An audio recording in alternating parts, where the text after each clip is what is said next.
I had barely been home for a week after finishing my latest army assignment when my life got turned upside down in the most ridiculous way. It was supposed to be a welcome home BBQ. My mom had called me a few days earlier, her voice sugary sweet, saying, "Your sister can't wait to see you, honey. We're all so proud." That line alone should have been my first warning sign. Proud? My family? Right. I should have known something was off, but I went along with it because, apparently, I still had a shred of hope that maybe things could be normal for once. The backyard looked like something out of a home improvement show. New wooden deck, shiny enough to see your reflection, lights strung up across the fence, the smell of ribs coming off the grill. People I barely knew were already milling around, sipping sweet tea and making small talk. My sister Sam was holding court in the middle of it all, laughing loud enough for the neighbors to hear. She spotted me coming in and waved big, like we were best friends. I should have turned around right there. She gave me one of those hugs that feels like a handshake with extra steps and said, "Look at you, still in one piece," before glancing down at my shoes like she was judging my choice of footwear. My dad walked over, patted me on the shoulder a little too hard, and said, "Good to have you home, soldier," in that tone that made it sound more like a line from a movie than something he meant. Everything seemed fine for the first 20 minutes. I was talking to a couple of my dad's friends, answering the usual, "What's it like over there?" questions, trying to keep it light. Out of the corner of my eye, I saw Sam walking toward the back door with a little bottle in her hand, but I didn't think much of it. She was always fussing with something decorations, her hair, other people's business. At some point, my mom asked me to bring in a tray of drinks from the kitchen. The deck stretched from the back of the house to the yard, with a few wide steps leading up to the door. I started across, tray in hand, my boots making that dull thump sound on the wood. I remember noticing the boards looked wet, or maybe just glossy. Either way, I didn't have time to think about it because the next second, my foot shot forward like I'd stepped on ice. The tray flew. Glasses hit the deck and shattered. My body went backwards so fast I didn't even have time to put my arms out. My back slammed into the edge of the step, and my head bounced against something hard. For a split second, there was just a high-pitched ringing in my ears. Then I realized I couldn't feel my legs. Not in the pins and needles way, just nothing. Like my brain had sent the signal and the message never got delivered. I tried to sit up, but my lower body didn't cooperate. My mom's voice cut through the noise. "Shake it off, you're fine," she snapped, like I'd just stumbled during a jog. My dad leaned over me and said, "Stop being dramatic, Melissa," while Sam stood behind him, grinning like she'd just nailed the punchline of a joke. "I can't move my legs," I said, my voice shaking in a way I couldn't control. "You're fine," my mom repeated, looking around at the guests like my laying there was some kind of social embarrassment. "Get up. People are watching." "I can't," I said again, louder this time. My chest felt tight, panic clawing its way up my throat. I looked at Sam, hoping for, I don't know, anything. She smirked. "Maybe you should have worn better shoes." End quote. There was a shuffle of feet behind the crowd, and then Tyler Staff Sergeant Tyler Brooks, my old army buddy, appeared. He crouched down next to me, his eyes scanning the scene like he was back in a combat zone. "Don't move her," he said sharply to my dad, who was reaching down to grab my arm. "She's fine," my dad shot back, but Tyler ignored him. "Melissa, can you feel this?" he asked, tapping my shin. "No," I said, my voice breaking on the word. That's when Tyler's tone changed from calm to commanding. "Call 911. Now." My mom opened her mouth to argue, but Tyler cut her off. "If you move her, you could make it worse. This is a spinal injury until proven otherwise." The crowd around us had gone quiet, their earlier small talk replaced by awkward shifting and a few gasps. Tyler barked at someone else to clear the deck. He kept one hand on my shoulder, steadying me, and I could feel the tension in his grip. From where I was lying, I could see Sam glance toward the back door, then down at the boards near my feet. There was a faint, oily sheen on the wood, just enough to catch the sunlight. Tyler followed my gaze and narrowed his eyes. "What's on the floor?" he asked. Not to me, but to no one in particular. No one answered. Sam suddenly found something fascinating about the sky. The seconds stretched out, and every breath I took felt heavier. I could hear the faint wail of a siren in the distance, growing louder, cutting through the hot, still air. Somewhere in my head, I knew that whatever came next wasn't going to be simple. The paramedics hadn't even made it through the back gate when the smell of overcooked ribs and that faint chemical tang from the deck mixed into something I knew I'd never forget.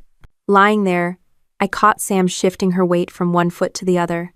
The same restless tic she had as a kid, when she knew she was guilty but thought she could outtalk the consequences.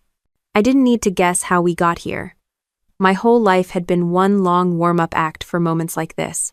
Sam had been the queen of the house from the day she was born, or at least from the moment I showed up 3 years later to play the role of lesser sibling.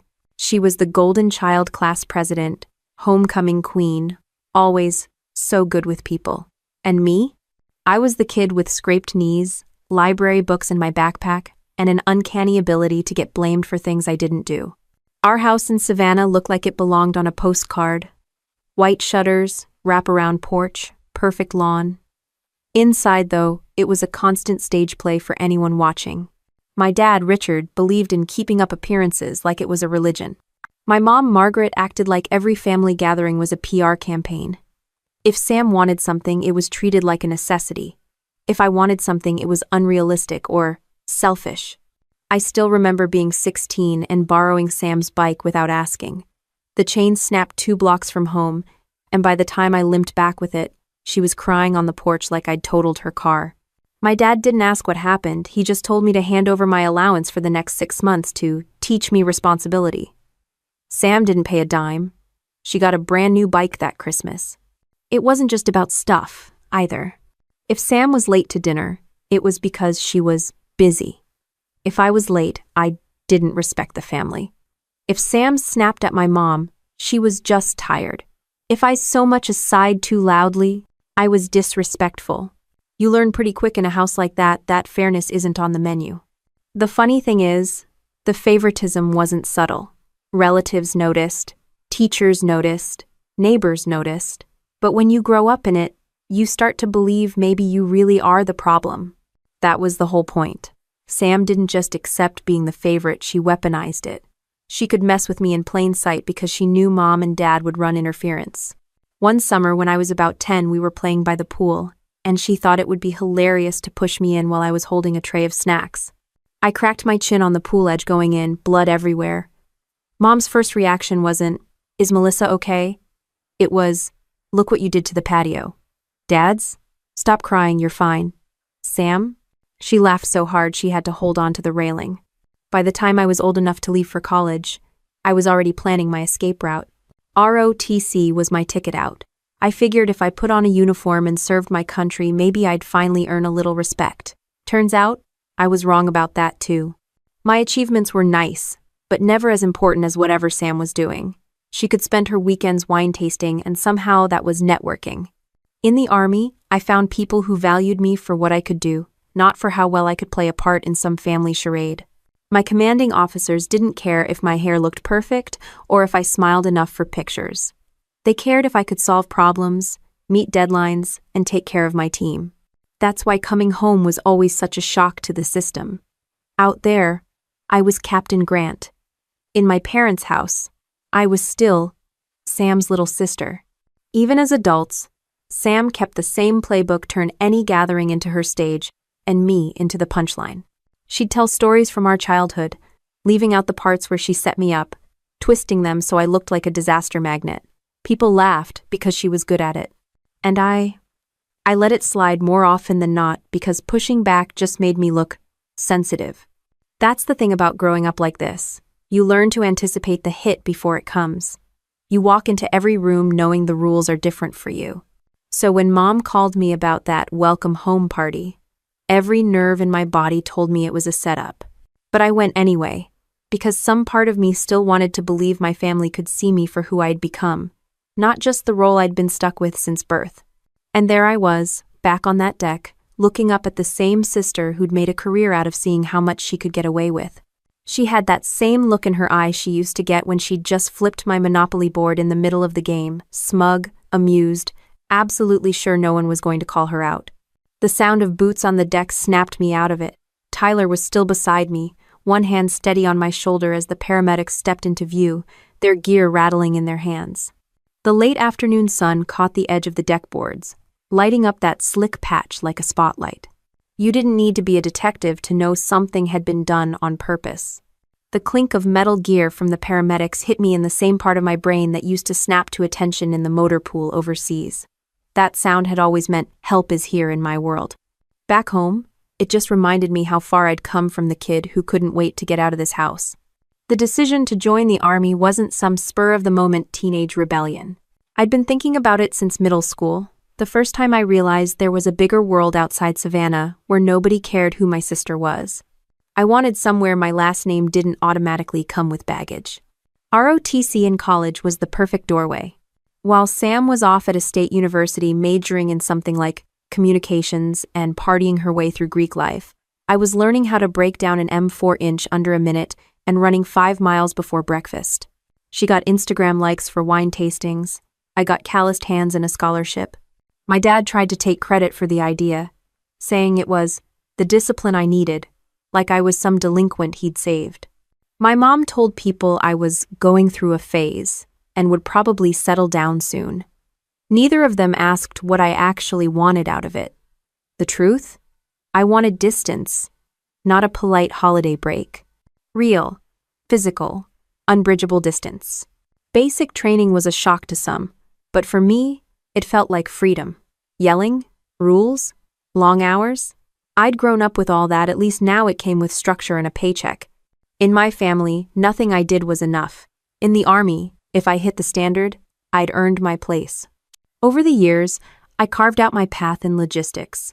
I wasn't the one charging through doors with an M249, but I made sure the people who did had every piece of equipment they needed, on time, in the right place. I learned the systems, the supply chains, how to make things happen without excuses, and people noticed. My evaluations were solid, my COs trusted me, and my soldiers knew I had their backs. Deployments had their own rhythm dust, heat, cramped quarters, and a lot of problem solving on the fly. My most recent assignment was in Poland, supporting a NATO mission.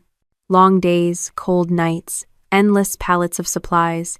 There was a satisfaction in it, knowing that if I didn't do my job, someone down the line could be left without what they needed. One winter, a snowstorm rolled in so fast it shut down roads we thought were fine an hour earlier. A convoy carrying critical medical supplies was stuck halfway between bases, and every forecast said the conditions would only get worse. The easy call would have been to wait it out, but waiting meant those supplies wouldn't get to where they needed to be for another 48 hours.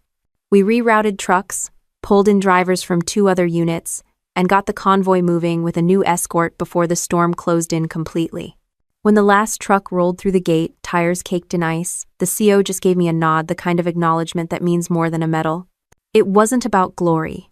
It was about doing the job and knowing the people around you could count on you. That was my world. Out there, respect was earned and kept. People didn't have to like you to value what you brought to the table.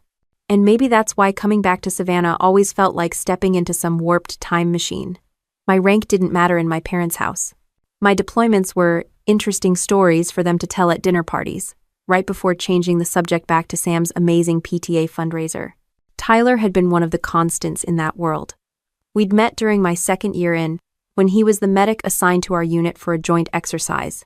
He had a knack for staying calm no matter how bad things got, something I'd seen firsthand more than once. Over the years, we'd stayed in touch, grabbing a beer when our paths crossed stateside. When he said he'd stop by the barbecue after hearing I was back, I figured it would make the evening more bearable. The irony was that in the army, you build a kind of family out of people you didn't choose. Back here, I had the family I was born into, and I couldn't trust half of them as far as I could throw them. Out there, I'd been in literal life and death situations with folks who'd never once laughed at my expense or left me stranded. A breeze moved across the deck, carrying the smell of barbecue smoke and that sharp tang of whatever Sam had smeared on the boards. I could hear Tyler's voice giving clipped instructions to the paramedics, his tone the same one I'd heard in field emergencies. Even lying flat on my back, I could tell he was in control. And just like in those cold, chaotic nights overseas, I knew that control might be the only reason this wouldn't get worse. The EMT knelt beside me, speaking in that calm, methodical way medics use when they need you still but alert. The deck boards under my palms felt slick, and I could hear the scratch of a pen as someone took notes behind me. Somewhere past the edge of the crowd, I saw Mom standing with her arms folded, watching like this was a show she hadn't bought tickets for but was curious enough to stay and see. A week earlier, I'd been in my apartment in Fayetteville, unpacking boxes I'd barely touched since getting back from Poland, when my phone lit up with Mom on the screen.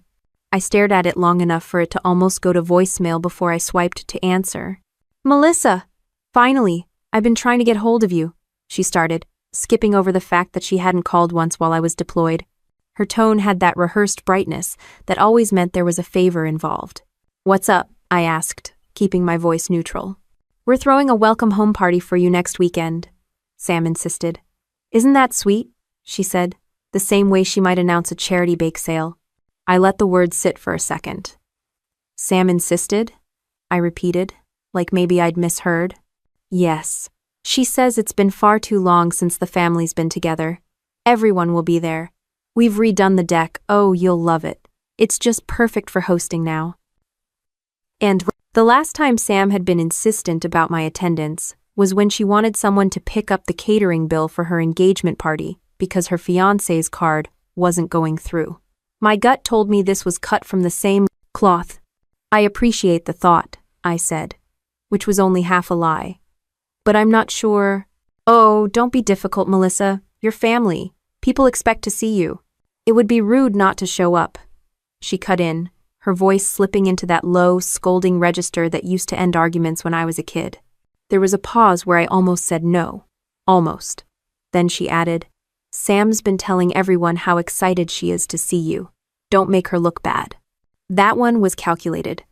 Mom knew exactly how to frame things so I'd look like the villain if I bowed out. I took a breath. "Fine, but I'm staying at a hotel." "Hass." She made a noise like I'd just announced I was sleeping under a bridge. "Suit yourself. We'll see you Saturday." Click. After the call, I sat there staring at the phone, trying to convince myself it was just a party. Food, small talk, maybe a few passive-aggressive comments, and I'd be on my way. I'd handled worse in actual war zones. The following Saturday, I drove the familiar 2 hours to Savannah, the road winding past the same gas stations and produce stands I'd known since I was a teenager. Every mile closer felt heavier. When the GPS ticked down to the last few turns, I could already picture the house, fresh paint, trimmed hedges, everything staged to look effortless. I pulled into the driveway at exactly 3 o'clock, the way Mom liked things. There were already cars lining the street. Some I recognized from old neighborhood barbecues, others probably new friends from Sam's circle. Stepping out of my car, I smoothed my shirt, a simple button-down over jeans. Not too casual, not overdressed. I'd learned the sweet spot years ago look put together enough to avoid, "You didn't try," but not so polished they'd accuse me of showing off. End of chapter. From the porch, I could hear music playing low, the clink of ice in glasses, and Sam's voice carrying over the rest. She was in full hostess mode, and I had no doubt she'd been building her version of this reunion all week. As I walked up the path, I caught a glimpse of her through the sliding glass doors, laughing with a group near the deck steps. She spotted me and lit up like we were long-lost best friends. "Melissa's here," she called out, waving one hand while the other clutched a wine glass. The crowd shifted, faces turning toward me with smiles that felt just a little too curious. My dad emerged from somewhere inside, clapping me on the back with the same stiff energy he used for handshakes. "Good to have you home, soldier," he said, a line he'd probably practiced in the mirror. The smell of ribs drifted from the grill, mingling with the sharp tang of whatever cleaner had been used on the deck. The wood gleamed under the afternoon sun, each plank shining like it had been polished for a magazine shoot. I told myself to relax, to get through the next couple of hours without incident. But even as I smiled politely and accepted a drink from some neighbor whose name I'd forgotten, there was a weight in the pit of my stomach I couldn't shake. The kind you get when you know the other shoe isn't just going to drop, it's already been kicked in your direction. The day before the party, I stood in front of my closet like it was some kind of tactical decision point. Combat zones had been easier there. You knew exactly what you had to wear. Here, every stitch was a political statement. Too formal, and I'd be accused of trying to outshine Sam. Too casual, and I'd be disrespecting the occasion.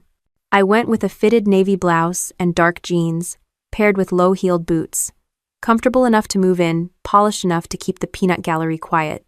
I tossed my hair into a loose wave effort, but not trying too hard effort.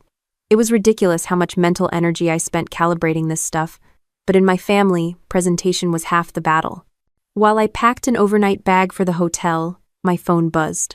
Tyler, you still set for tomorrow? He asked. Yeah, I said, sliding my laptop into the bag. Not sure if I'm set emotionally, but logistically, we're golden. He chuckled. You want me to swing by for moral support? Absolutely, I said without hesitation. But fair warning, you might regret it. Tyler had been through enough with me to know I wasn't joking. If anyone could cut through the nonsense, it was him. He had this way of looking at my family like they were just another briefing gone sideways, and that kept me from getting swallowed by it. The next morning, I grabbed coffee from the place near my apartment and hit the road. The highway was quiet for a Saturday, just a few trucks and early beachgoers. My playlist alternated between country and 90-second rock, the kind of mix that kept me from overthinking. Still, every landmark I passed chipped away at my armor. The old billboard for the seafood shack Sam and I used to beg to go to. The church where every Easter felt like a fashion show. The turnoff to the high school where my achievements were always measured against hers. When I got close to Savannah, I checked into the hotel first. Neutral ground. I wasn't about to give anyone the satisfaction of seeing me drag my suitcase into my old bedroom like I'd come crawling back.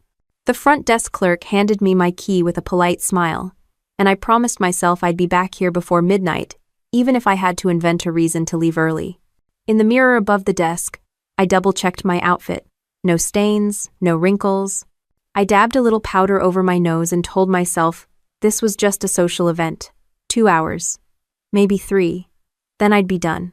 By the time I pulled into my parents' driveway, the street was already lined with cars. I could hear music floating from the backyard and the low hum of conversation. The house looked exactly as I'd imagined, perfectly staged.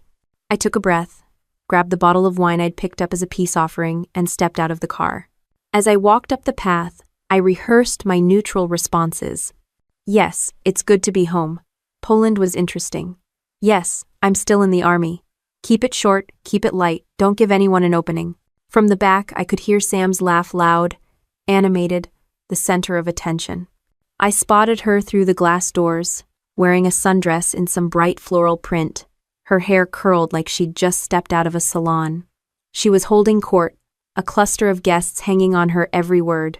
My mom intercepted me before I reached the deck. Melissa, finally, she said, kissing my cheek in that quick, camera-friendly way. Here, put your bag inside. Oh, be careful on the deck. We just had it refinished. The words slid past me, but something in her tone snagged in my mind. A hint of pride, maybe, or ownership. I glanced past her at the gleaming boards catching the afternoon light. They looked almost wet, though the weather had been bone dry all week. Tyler texted, 2 minutes out. Good. One more friendly face in a crowd that saw me more as a conversation piece than a person. I followed my mom out to the deck, the smell of barbecue hitting me full force. Conversations paused just long enough for people to look me over before picking back up. I handed the wine to Dad, who took it with the enthusiasm of someone receiving a set of jumper cables. Sam spotted me, her smile wide and bright. Melissa's here, she announced, like I was the surprise guest on her talk show. People clapped politely, and I gave a small wave. The boards under my boots felt smooth, too smooth. As I crossed toward the kitchen door to drop off my purse, I caught a faint chemical scent under the mix of grilled meat and sweet tea. Something about it lodged in the back of my mind, even as I pushed open the door and stepped inside. I set my purse on the kitchen counter, took a breath, and grabbed the pitcher of sweet tea my mom had lined up like a prop. The house smelled like lemon cleaner and smoked meat. Through the open slider, I could hear Sam laughing at something. Only Sam found hilarious. The glass door rolled back on its track with a soft click, and heat wrapped around me the second I stepped out. Careful with that pitcher, Mom said, gliding past with napkins and a smile that didn't reach her eyes. We don't want any spills on the new deck. Message received. Don't touch the deck. Don't breathe on the deck. Don't exist near the deck. I moved along the railing, topping off cups while the usual questions circled. So, Where were you stationed? Is it dangerous? Do you get weekends off over there? One guy in mirrored sunglasses launched into a story about his fantasy football league like I'd been begging for the update. I nodded, kept pouring, and let the sugar do the small talk for me. Dad stood at the grill in full commander mode, tongs in one hand and a beer in the other. Timing is everything, he told the steaks, like they were troops out of formation. When he caught my eye, he gave me a short nod that said he'd fulfilled his paternal duty by making contact. Next to him, a neighbor I vaguely recognized whispered, "Your sister did an amazing job on this party," as if she'd personally harvested the lumber for the deck. Sam floated through pockets of guests like a campaigner. Every time I turned, she was there, laughing, touching someone's arm, narrating the day like a live feed. "Oh, that?" she chirped when someone admired a floral centerpiece. "Duh." I pulled it together last minute. "Sure you did." Her wine glass stayed magically half full, like the house was plumbed with Pinot. "Speech!" a woman in a gingham dress called out. "Let the hero say something." She pointed at me like I was a decorative cake. The circle around the grill widened. I held the pitcher against my hip and tried on a polite smile. Hero was generous. I moved boxes for a living, just faster and farther than most. Sam clapped twice. "Yes, Melissa, tell everyone about your mission in..." "Where was it, Holland?" A ripple of laughs. She knew exactly where it was. "Poland," I said evenly. "We supported a NATO logistics hub. Nothing glamorous." "Don't be modest," Mom sang. She's always been modest. That was new. I filed it with the other things she only said in public. Sam leaned in, voice bright. "Remember when we were kids and Melissa tried to carry all the groceries at once and fell on the driveway? Bags everywhere. Such a mess. She's always insisted on doing everything herself." A couple of guests chuckled like they'd paid for these anecdotes. I pictured the driveway, the busted jar of pasta sauce, the lecture that followed. My grip tightened on the pitcher. "We were 8, I said. Gravity was undefeated back then. Tyler's voice came from behind me. "Still is," he said, stepping onto the deck with a casual salute that got a few grins. He wore a plain polo and jeans, the kind of uniform that made people underestimate him. "Heard there was free food and questionable entertainment." "Tyler, this is Sam," I said, because pretending we weren't all in the same fishbowl would be weird. Sam offered a hand and a spotlight smile. "Thanks for your service," she said to him, like I was a bystander in my own story.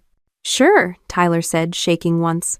He glanced at me for half a beat, reading the air like he always did. "Deck looks slick," he added, eyes flicking to the boards. "They put a finish on this today?" "Yesterday," Mom said quickly. "It's perfectly safe." "Uh-huh," Tyler murmured. He set his keys on the table, casual but deliberate, like he wanted both hands free if he needed them. I knew that move. I'd seen it before a dozen emergencies. He never said the word careful when he could demonstrate it. "Let's do a toast," Dad declared, lifting his beer. "To family." The word hung there with all the weight of a brochure slogan. Everyone lifted plastic cups and bottles on cue. I lifted my empty hand. It felt dishonest to cheers to something that had pins already sticking out of it. "Tell us about the snow thing," someone said to me across the group. "I heard there was a convoy stuck and you, like, MacGyver to rescue." "That's not how that works," I said, letting a hint of humor into my voice. "It's logistics. If it's dramatic, somebody messed up." A few people laughed. Sam didn't. "So serious," she said, tilting her head.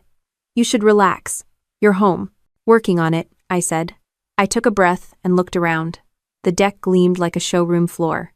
A thin, almost sweet chemical note lingered under the smoke. Not strong, just present enough to be noticed if you weren't trying to perform for an audience. Sam drifted closer, looping an arm through mine. "Come on, help me bring out the dessert plates," she said, casual, ready-made. She guided me toward the back door with a cheerfulness that didn't reach her grip. In the kitchen, she let go and stepped around me to reach a cabinet that didn't require a detour. "So," she said lightly, "you're staying at a hotel?" Mom's feelings were hurt. "Mom's feelings will live," I said, stacking plates. "Hotels have walls that aren't listening to my phone calls." Sam laughed like I'd told a joke. "Always with the boundaries, Melissa. You should try letting people in." I set the plates down and met her eyes, just long enough to make it count. "And you should try respecting them." Her smile didn't crack, but something sharpened. You know, everyone's been dying to hear more about your big army adventures. She said it like a compliment and a dare at the same time. Maybe you can give the full rundown outside. Use your command voice. I'll pass, I said. It's a party, not a briefing. She plucked a stack of napkins, turned for the door, and paused. Don't trip, she said with a playful lilt that landed wrong. I lifted the plates, steady and level. The slider rolled open again, the sunlight flaring off the deck. Conversations swelled back around us, the kind that skim the surface and never break it. Tyler caught my eye from across the way and gave the smallest nod. I adjusted my step and moved forward, keeping my weight centered, the plates balanced, the cadence, even as the afternoon heat pressed against the polished boards. Balancing the plates, I moved toward the table Tyler had claimed near the railing. The sunlight hit the deck just right, throwing a pale shimmer across a section near the steps. It was subtle enough most people wouldn't notice, but I'd spent years spotting details others overlooked. Whatever had been applied there wasn't just for shine, it was for effect. Sam trailed a few steps behind me, her voice chiming through the air as she made a show of thanking guests for coming. She had that hostess rhythm down. Touch a shoulder, share a laugh, move on.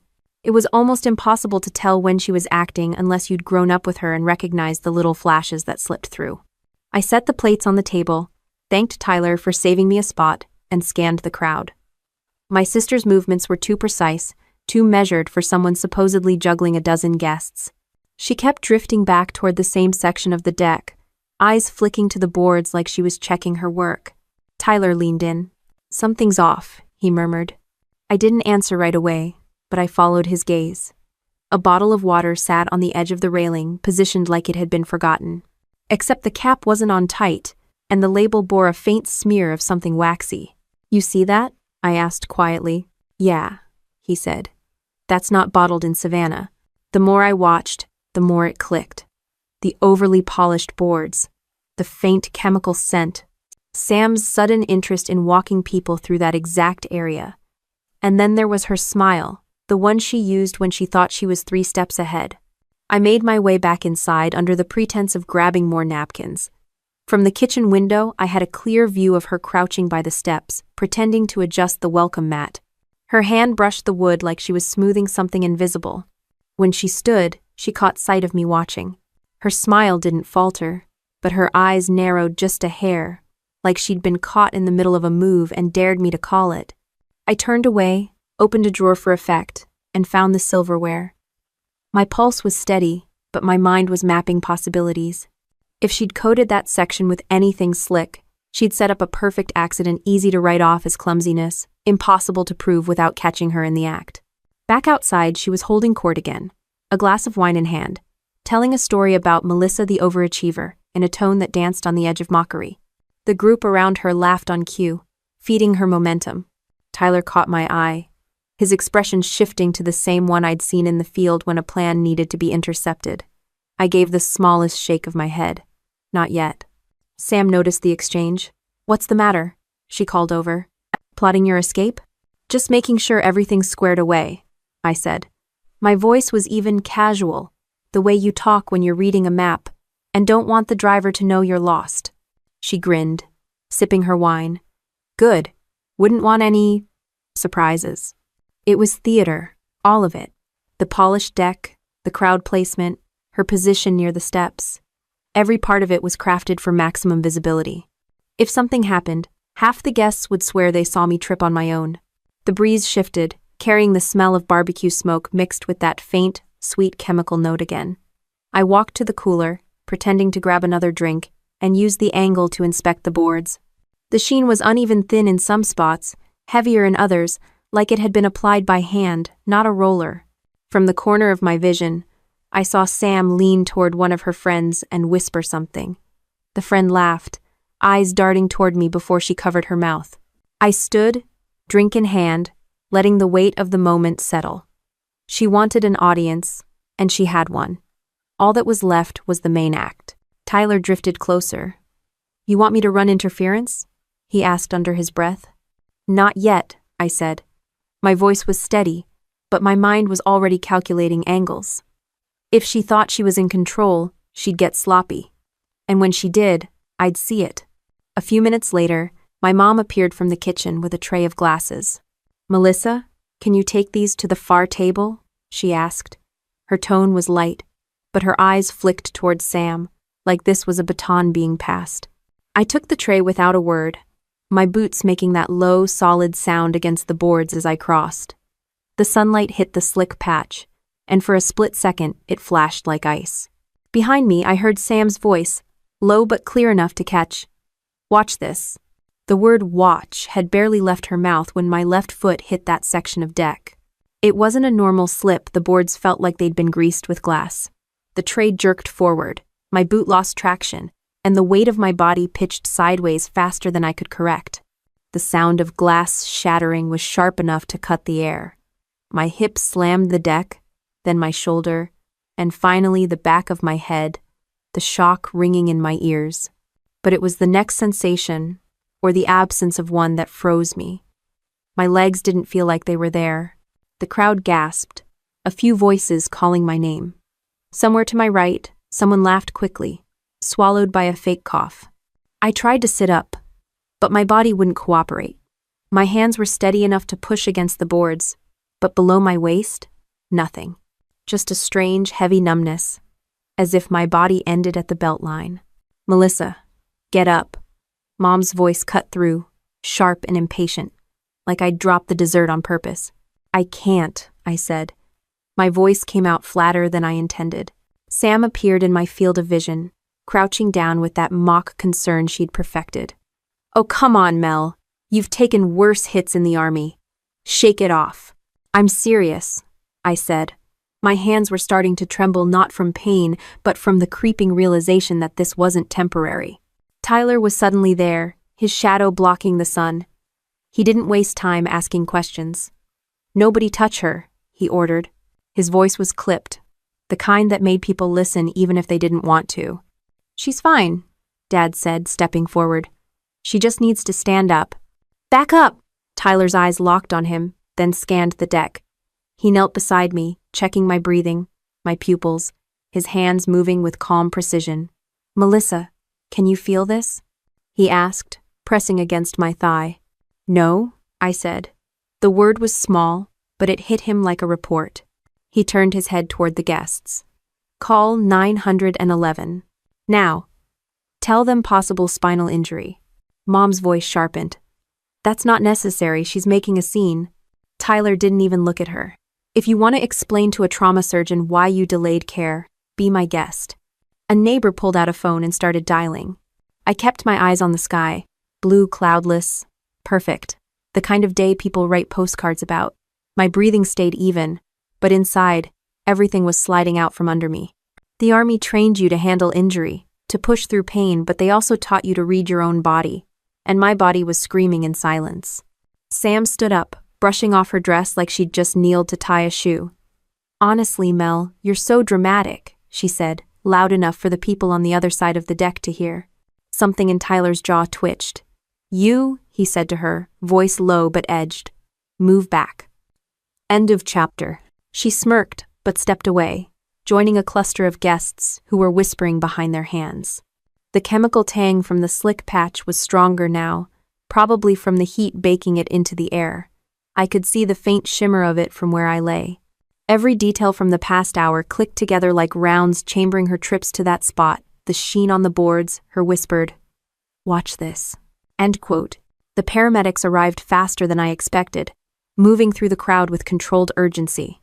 Tyler briefed them in short, precise sentences, using terminology I recognized from the field. They dropped to their knees beside me, one stabilizing my head while the other checked my vitals. "Loss of sensation from the waist down," Tyler said. "No visible bleeding, possible spinal cord involvement." They asked me questions: date, location, my name to keep me engaged. Every answer felt mechanical, my voice steady out of habit more than calm. One of them pulled a small evidence bag from his kit, snapped on gloves, and scraped a sample from the slick section of deck. His partner glanced at Tyler, who gave the faintest nod. "Ma'am," one of them said to me, "we're going to roll you onto a backboard. Keep your eyes on me, and don't try to move." "Copy," I said automatically. They worked with practiced precision, sliding the board under me, securing straps. Tyler stayed in my line of sight, steady as a metronome. As they lifted me, I caught sight of Sam at the edge of the deck, her glass in hand, lips curled just enough to tell me she thought she'd gotten away with it. The sun was in my eyes as they carried me toward the gate. The voices around me blurred into background noise, concern from some, skepticism from others, the hum of gossip already spinning. But under it all was one clear thought, sharp enough to cut through the fog. She did this on purpose, and she thought no one could prove it. The wheels of the gurney bumped against the edge of the gate as the paramedics maneuvered me toward the ambulance. I could hear Tyler's boots keeping pace alongside, his voice low as he coordinated with them. But cutting through all of that was Mom's sharp tone, pitched just enough to reach the crowd. "This is ridiculous," she said. "She's always been overly dramatic. It's probably just a muscle pull." One of the paramedics glanced at her without slowing. "Ma'am, she has no sensation in her legs. That's not a muscle pull." Sam stepped in, her wine glass now empty but still in hand like a prop. "Honestly, Melissa, you made it look worse than it was. You slipped. People slip all the time." "I can't move my legs," I said. My voice was calm, measured because yelling would only feed their version of events. Sam tilted her head, that faux sympathetic smile plastered on. "You're tense from all that army stuff. It's probably just nerves." Tyler stopped walking, turned to face her, and for a moment the air went taut. "You need to shut up," he said, not raising his voice, but every word landing like a nail. "That's uncalled for," Dad barked from the deck. "We don't talk to family like that." And Defort, "You don't leave family lying on the ground for 15 minutes while you argue about whether to call for help," Tyler shot back. The paramedics didn't pause. They slid me into the ambulance, locking the stretcher into place. One of them hooked up a blood pressure cuff, the Velcro rip loud in the tight space. The other clipped a pulse oximeter to my finger and started an IV. From the open back doors, I saw Mom step forward. "We can follow in our car," she said, like she was granting permission. "Hospital staff will update you when we arrive," the lead medic said, already reaching for the cardiac monitor. Sam leaned into view, her expression all wounded innocence. "We're just trying to help." "No," I said flatly. "You're trying to control the narrative." Her eyes flickered, just for a second, before she turned away. Tyler climbed into the front passenger seat of the ambulance, headset already in place to talk to dispatch. As the doors shut, the world outside dropped away, replaced by the hum of the engine and the steady beeps of the monitor. The medic at my side kept his tone steady. "You're doing great. We'll be at Memorial in 8 minutes. Can you wiggle your toes at all?" "Number. Any sensation in your thighs?" "Number. Okay. That's important for the ER team to know." He jotted something on a clipboard, the scratch of the pen almost louder than the siren that had just kicked on. Through the small window between compartments, I could see Tyler scanning the road, his posture rigid. He wasn't just looking for traffic, he was running through the same mental checklist I was. Scene security, evidence preservation, chain of custody for that deck sample. "Melissa," the medic said, bringing me back. "We'll get you straight to imaging. Don't worry about anything else right now." But I was worried just not about the injury alone. I knew how my family operated. By the time I was out of surgery, there'd be 3 different stories floating around, all designed to make me look clumsy or unstable. When we pulled into the bay, the back doors swung open to a flurry of motion. The ER team was already there, gloves on, questions firing. They rolled me straight through, Tyler pacing alongside until a nurse stopped him at the automatic doors leading to trauma. "I'll be right here," he said. He meant it. Inside, the fluorescent lights were brutal, every sound amplified. The doctor on my left gave orders for a spinal immobilization protocol, while another prepped me for an MRI. They were efficient, no wasted movements. This was a process I'd seen from the other side, now I was the patient on the board. As they wheeled me toward imaging, I caught a glimpse of my reflection in a glass panel. My face was calm, eyes steady. It was the same look I wore before going into a mission brief. Only this time, the mission was proving that what had happened on that deck wasn't an accident. The cold of the MRI table seeped through the thin hospital gown, the kind of chill that made time stretch. The machine hummed and clicked above me, each sound a reminder I had nowhere to go but still. The tech's voice crackled through the headset, calm and precise. "Hold still. This next scan will take 4 minutes. 4 minutes might as well have been a year." I focused on the ceiling, tracing the faint scuffs in the paneling. My mind kept circling back to the boards on the deck, to Sam's voice right before my foot slipped. When the scan ended, they rolled me out and straight back to the trauma bay. Tyler was there, leaning against the wall like he owned it, arms crossed. His presence cut through the sterile chaos like a fixed point in a storm. "Any news?" he asked the nurse without taking his eyes off me. "They're waiting on radiology to confirm," she said, moving past him with a chart. He stepped closer, lowering his voice. "Don't talk to your parents alone when they get here. Not until you've got me or someone from the hospital staff with you." I gave him a look that said I know, but he shook his head. "You don't get it. They're already working the room. I just saw your dad corner a nurse, asking if this could be stress-related. Your mom was telling someone at the vending machine you've been off since Poland. And Sam..." He stopped, jaw tightening. "She's smiling like she just won something." Before I could respond, a young resident stepped in, tablet in hand. "We've reviewed your MRI," he began. "You have an incomplete spinal cord injury at the L1 level. There's swelling, but no full sever. That means there's potential for recovery, but we need to manage it aggressively." I nodded once. It was the best bad news I could have gotten. Tyler stayed planted beside the bed as they explained the planned steroids to reduce swelling, possible surgery depending on how I responded over the next 48 hours, strict immobilization. Every so often, he'd glance toward the door, watching the flow of people like he was guarding an entry point. It didn't take long for the first wave to arrive. Mom came in with that faux brisk energy, a plastic smile barely stretched over her irritation. Dad followed, hands shoved in his pockets like he was already bored. Sam trailed last, looking like she was about to post a highlight reel. "Melissa," Mom said, sweeping to my side. "We're so relieved. The doctors say you'll be fine, right?" I kept my gaze level. "They say it's serious." Mom gave a little laugh, the kind that said she'd already decided the tone of this conversation. "Well, you've always bounced back. Remember when you fell off the rope swing? You were climbing again the next day." "That was a sprained ankle when I was 11, I said. Sam stepped forward, tilting her head like she was on a magazine cover. "You scared everyone out there, you know. People thought you'd, I don't know, broken something." "Funny," I said. "That's exactly what the MRI says." Her smile faltered, just for a second. Then Dad chimed in. "Maybe this is a sign you need to slow down. Military life takes a toll." Tyler shifted his stance, one foot slightly forward. "What takes a toll is being left on the ground for 15 minutes while people debate if you're faking it." Mom's head snapped toward him. "Excuse me?" "You heard me," he said. His tone didn't rise, but it carried enough weight to still the air in the room. "I was there. I saw her legs go out. And I saw your daughter." He nodded toward Sam, whisper. "Watch this," before she sent Melissa across a deck slicked with something that's now in an evidence bag. Sam let out a short laugh. "That's absurd. It was a party. I was joking." "You'll have a chance to explain that," Tyler said. "Probably to someone with a badge." Dad's jaw tightened. "Are you threatening us?" "No," Tyler said evenly. "I'm telling you the truth. What you do with it is up to you. Now." The door opened, and a uniformed security officer stepped in, scanning the group. "We're here for hospital protocol," he said. "Only 2 visitors at a time for this patient." I didn't even have to ask.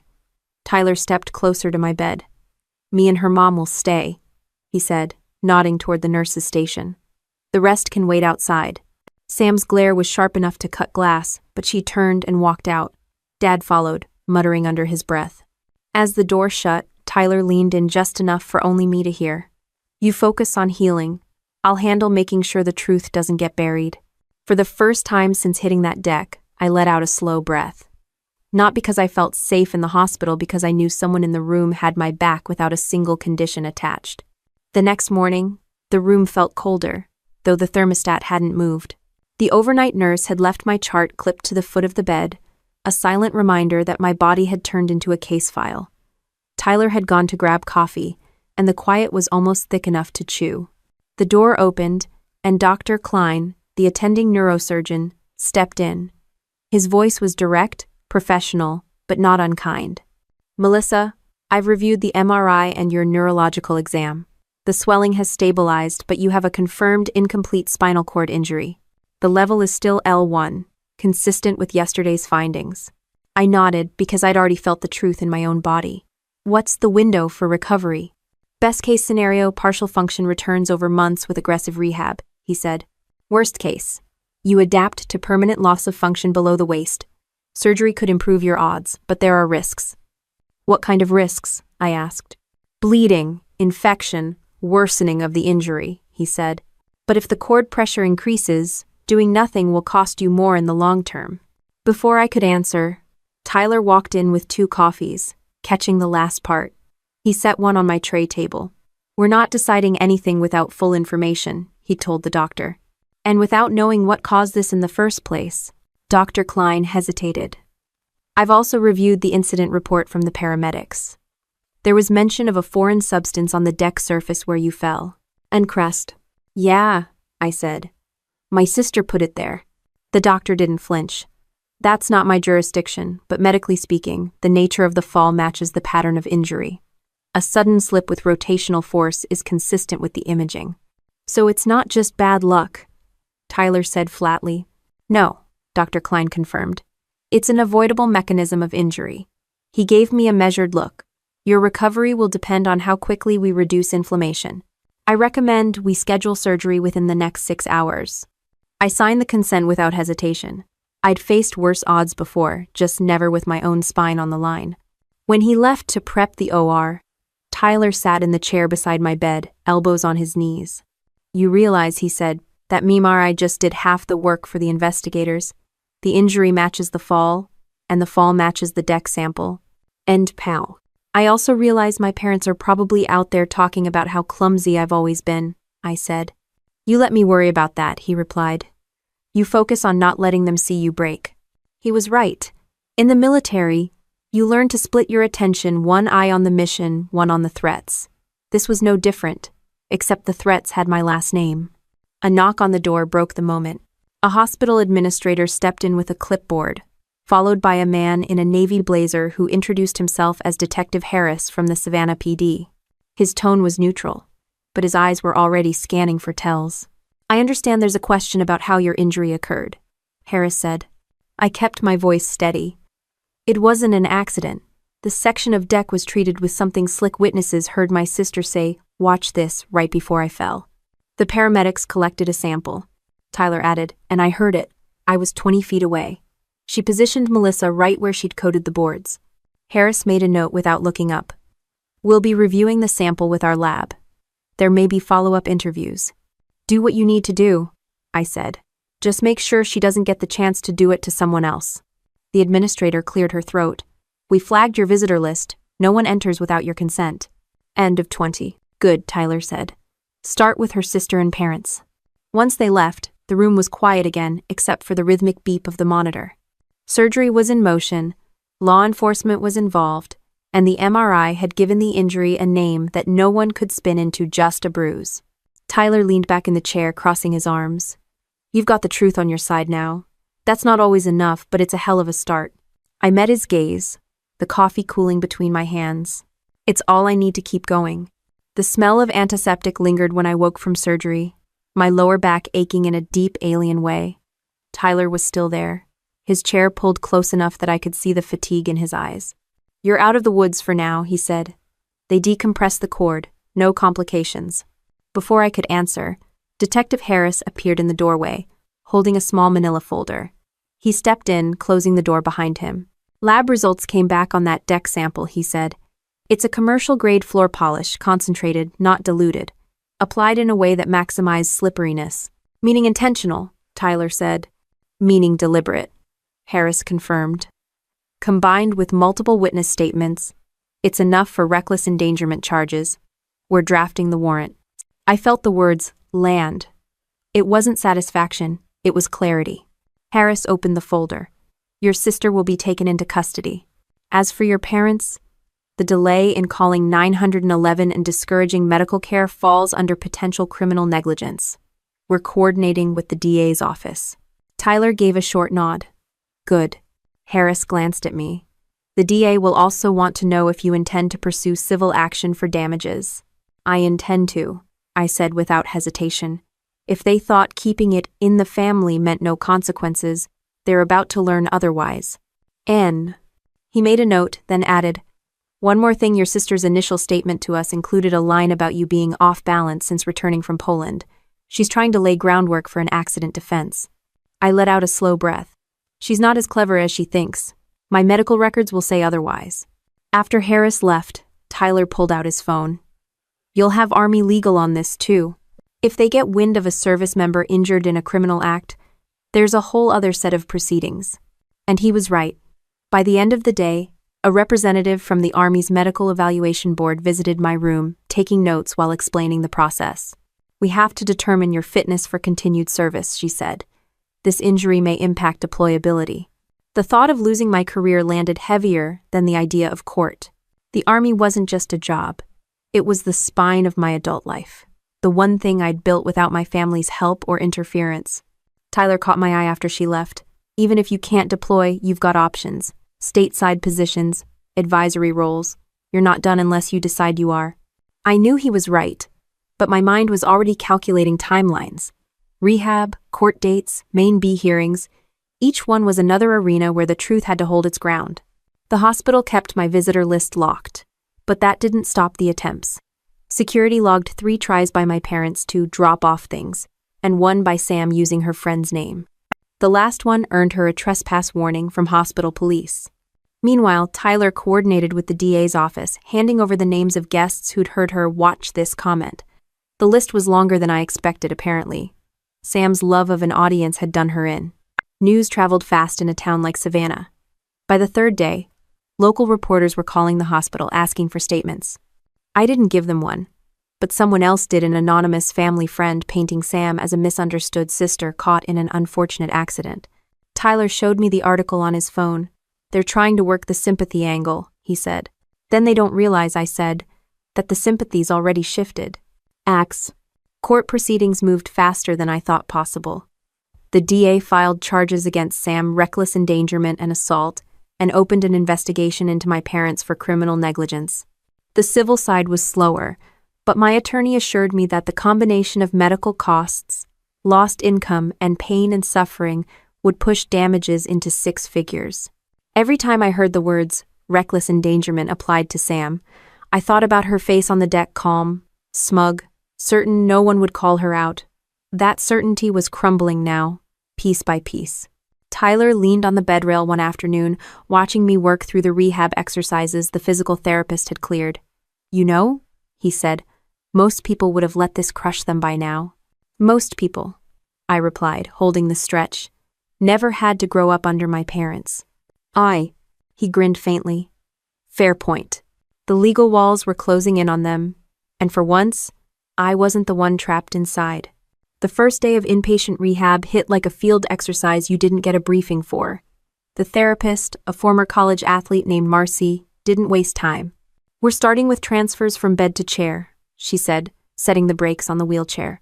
"You'll hate me now, thank me later." Every movement was deliberate. My arms took on the work my legs used to do without thought. Tyler was in the corner, watching like he was still my squad leader, ready to step in if I faltered.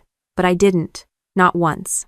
The news from outside the hospital walls was steady. Sam had been booked, posted bail, and was under a no-contact order. My parents were charged with criminal negligence, though their attorney was already floating the idea of a plea deal. Civil court filings were in motion. Marcy pushed me hard balance drills, upper body strength work, core stability. "Your legs might not be listening right now," she said, "but everything else is going to carry you." By the end of the week, I could maneuver from bed to chair without assistance. It wasn't pretty, but it was control.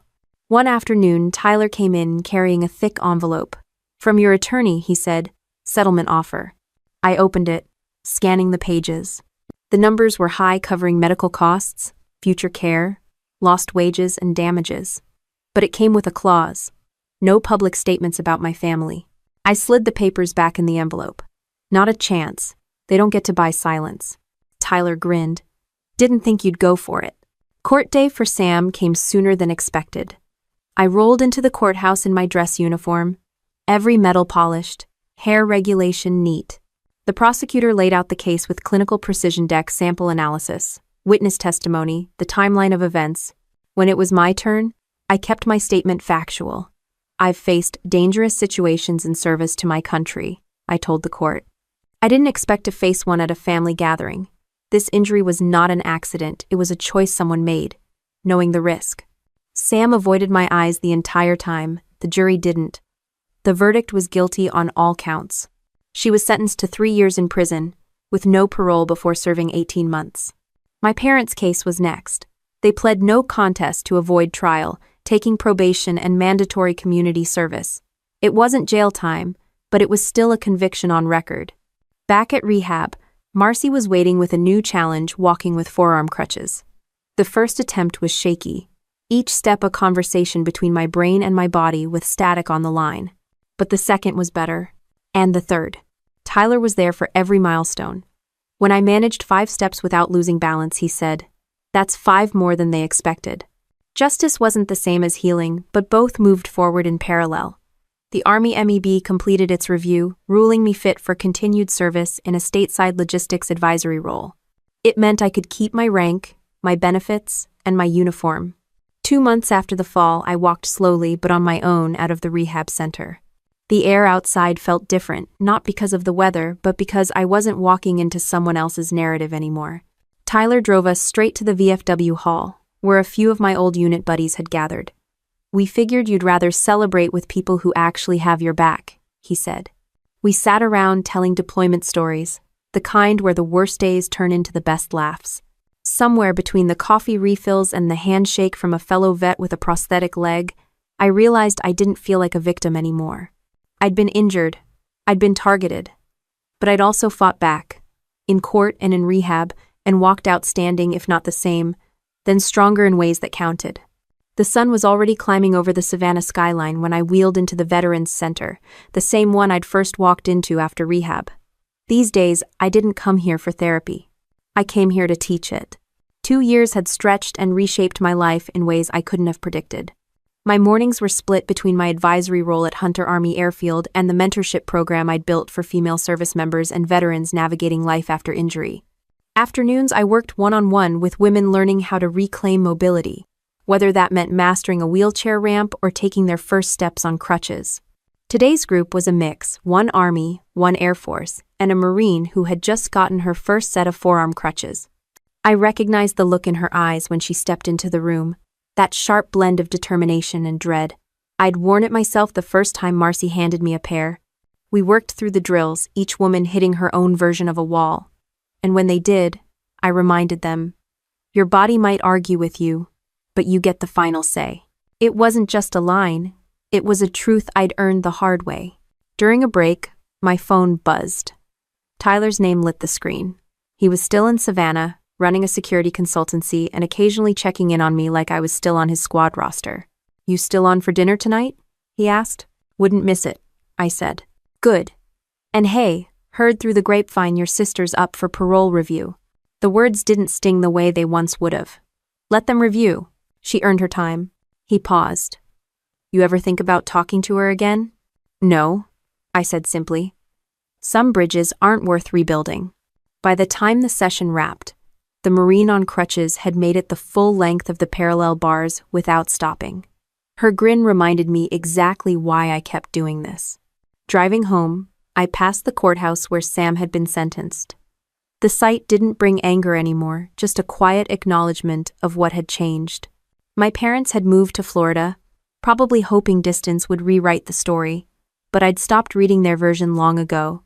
At home, I traded my work clothes for jeans and a soft hoodie, grabbed my cane, and headed to meet Tyler. We chose a little diner near the river, the kind with vinyl booths and pie that came in foil tins. Over coffee, he asked, "You ever think about how different this could have gone if you'd just let it slide?" "All the time," I said. "And every time, I come back to the same thing: silence would have been easier for them. Not for me." He raised his mug. "To making noise, then."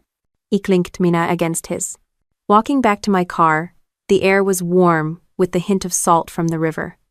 My gait wasn't perfect, probably never would be, but every step was mine. I didn't owe them to anyone. Life hadn't gone back to what it was before that day on the deck. It had gone forward into something different, harder but sharper in its edges. I'd learned that family wasn't defined by blood or by last names. It was defined by who showed up, stayed, and didn't try to rewrite your pain to make themselves comfortable. And as I unlocked my car, cane in hand, I realized the most unexpected part. I wasn't looking back anymore. Everything I needed was right here, earned, chosen, and on my own terms. Looking back, the fall didn't just break my body, it broke the last illusion I had about the people I was born to. The court dates, the rehab, the headlines, they were chapters I never asked for, but they gave me a truth I couldn't ignore. Blood ties mean nothing without loyalty. The army taught me how to stand in the middle of chaos. The injury taught me how to stand when the ground itself is gone. I didn't get the ending my parents wanted, or my sister expected, but I got the one I built. And every step I take now, no matter how slow, is mine alone.